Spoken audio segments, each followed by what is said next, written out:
تفسیر ضیاء القرآن جلد نمبر 5 28واں پارہ۔ بسم اللہ الرحمن الرحیم۔ سورہ صف آیت نمبر 10۔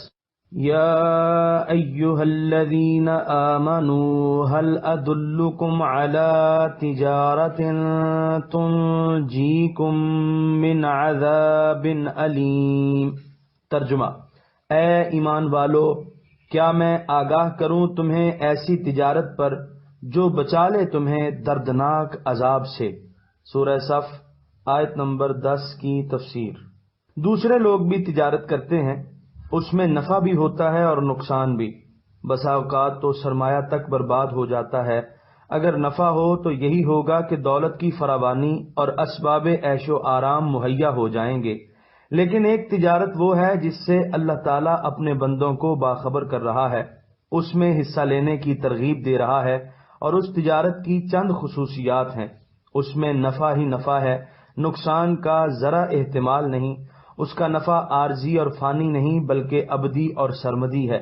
اس کے فوائد سے اس کا تاجر صرف قیامت کے روز بہرہ نہ ہوگا بلکہ اس دنیا میں بھی اس کا نفع اسے ملے گا، اور نفع بھی یہ ہے کہ جس میدان میں قدم رکھے گا تنہا نہیں ہوگا، اللہ تعالیٰ کی نصرت اس کے ہمراہ ہوگی اور فتح و کامرانی اس کے قدم چومے گی۔ جہاں بھی وہ جائے گا ہر چیز اس کے آگے دست بستہ حاضر ہوگی، پہاڑ اس کی ٹھوکر سے اور سمندر اس کی ضرب سے راستہ چھوڑ دیں گے۔ اور وہ تجارت یہ ہے کہ سچے دل سے اللہ تعالیٰ اور اس کے رسول پر ایمان لاؤ اور اپنے اموال اور اپنی جانیں اپنے رب کے راستے میں قربان کر دو۔ بتایا کہ مال کو بچا بچا کر رکھنے میں تمہارا نفع نہیں بلکہ اس کی رضا کے لیے گھر بار لٹا دینا یہ تمہارے لیے سود مند ہے۔ جان کو بحفاظت رکھنے میں تمہاری سلامتی نہیں، تمہاری سلامتی اس میں ہے کہ اس کے نام کو بلند کرنے کے لیے اپنے خون کا آخری قطرہ تک بہا دو اور اپنا سر قربان کر دو۔ تمہیں حیات جاوید بخش دی جائے گی، موت تمہارا دامن چھو تک نہ سکے گی۔ دنیوی زندگی میں اللہ تعالیٰ کی تائید و نصرت اور اس کی مہربانی سے فتح و کامرانی بہت بڑی چیز ہے۔ بہرحال آخرت کی سرخروئی اس سے بھی اعلیٰ و افضل ہے، اس لیے اس کے ذکر کو مقدم کیا۔ برطرز اندیشہ سود و ضیاع ہے زندگی، ہے کبھی جاں اور کبھی تسلیم جاں ہے زندگی۔ علامہ اقبال۔ سورہ صف آیت نمبر 11۔ تؤمنون باللہ ورسولہ وتجاہدون فی سبیل اللہ باموالکم وانفسکم ذالکم خیر لکم ان کنتم تعلمون۔ ترجمہ: وہ تجارت یہ ہے کہ تم ایمان لاؤ اللہ اور اس کے رسول پر اور جہاد کرو اللہ کی راہ میں اپنے مالوں اور اپنی جانوں سے، یہی طریقہ تمہارے لیے بہتر ہے اگر تم حقیقت کو جانتے ہو۔ سورہ صف آیت نمبر 12۔ یغفر لکم ذنوبکم ویدخلکم جنات تجری من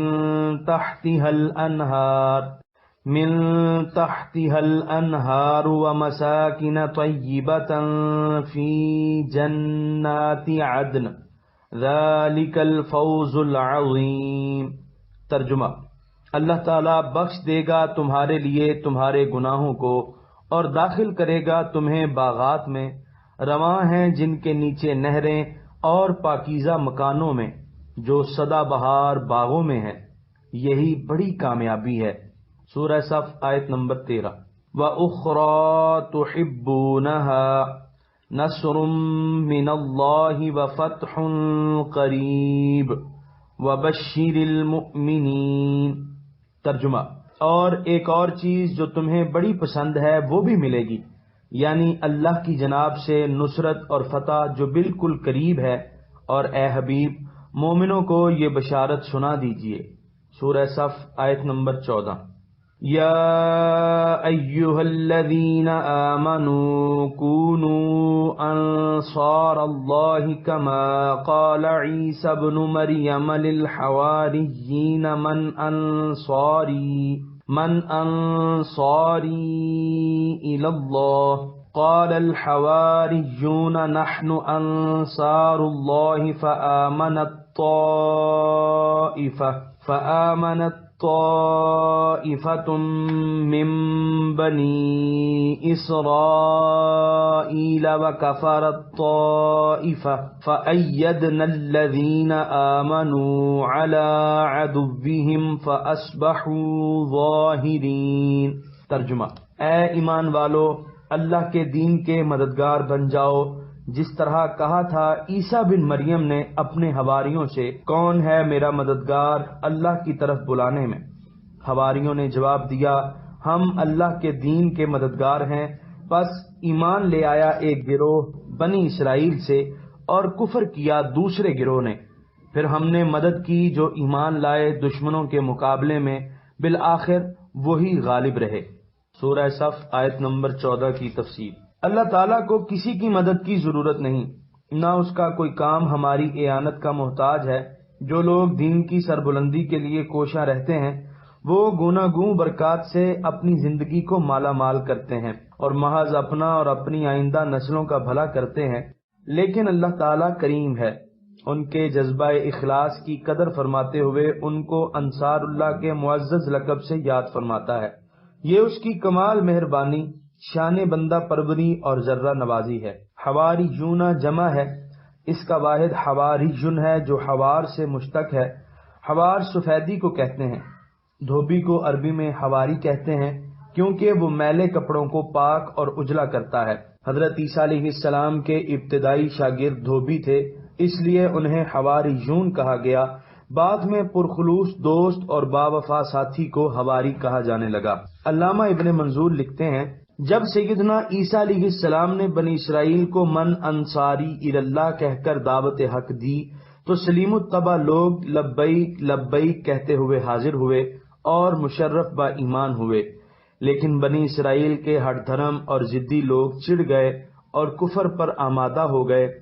اپنی سنت کے مطابق اللہ تعالیٰ نے ایماندار گروہ کی امداد فرمائی اور ان کو غلبہ اور کامیابی سے سرفراز فرمایا۔ اللہم اجعلنا من انصار نبیک المصطفیٰ ورسولک المجتبی علیہ وعلی آلہ افضل الصلاۃ واجمل الثناء وأیدنا علی جمیع اعداء دینک لیصبح بتائیدک ونصرتک ظاہرا علی الادیان کلہا انک علی کل شیء قدیر۔ یہاں پر 28ویں پارے کا 10واں رکوع مکمل ہوا اور یہاں پر سورہ صف مکمل ہوئی۔